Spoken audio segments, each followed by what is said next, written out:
بسم اللہ الرحمن الرحیم۔ قیامت کا سخت دن آنے سے پہلے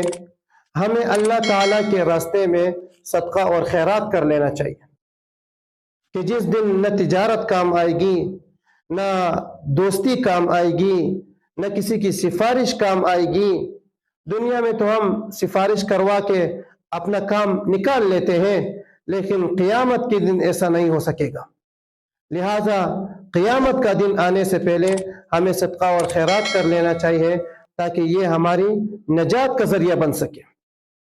تو اسی حوالے سے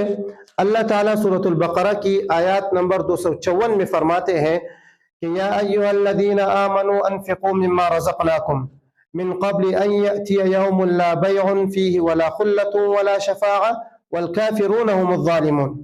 کہ اے ایمان والو، جو مال ہم نے تم کو دیا ہے اس میں سے اس دن کے آنے سے پہلے خرچ کر لو جس میں نہ اعمال کا سودا ہوگا اور نہ کوئی دوستی کام آئے گی۔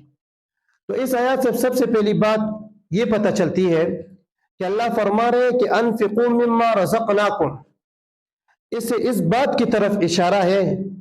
کہ انسان کے پاس جتنی بھی چیزیں موجود ہیں، مال و دولت ہو، کوئی علم ہو، کوئی صلاحیت یا سکل ہو، یہ سب اللہ کا دیا ہوا ہے اور ان کو اللہ تعالیٰ کے راستے میں خرچ کرنا چاہیے۔ دوسری بات اس آیات سے یہ پتہ چلتی ہے کہ قیامت کے دن نیکیوں کی کوئی خرید و فروخت نہ ہوگی، کہ کوئی قیامت کے دن کوئی نیکی خرید کر اپنے آپ کو بچا لے، اور قیامت کے دن کوئی دوستی بھی کام نہیں آئے گی کہ کوئی دوست آپ کو گفٹ میں کوئی نیکی دے دے اور آپ اس نیکی کی وجہ سے اپنے آپ کو بچا لیں۔ چوتھی بات اس آیات سے یہ پتہ چلتی ہے کہ آپ زور زبردستی سے اللہ تعالیٰ سے اپنی مغفرت نہیں کروا سکتے، لہٰذا قیامت کا دن آنے سے پہلے ہم اللہ تعالیٰ کے راستے میں صدقہ اور خیرات کر لیں تاکہ یہ ہماری نجات کا ذریعہ بن سکے۔ اور اس میں یہ بھی ضروری نہیں ہے کہ آپ لاکھوں روپے اللہ تعالیٰ کے راستے میں خرچ کریں،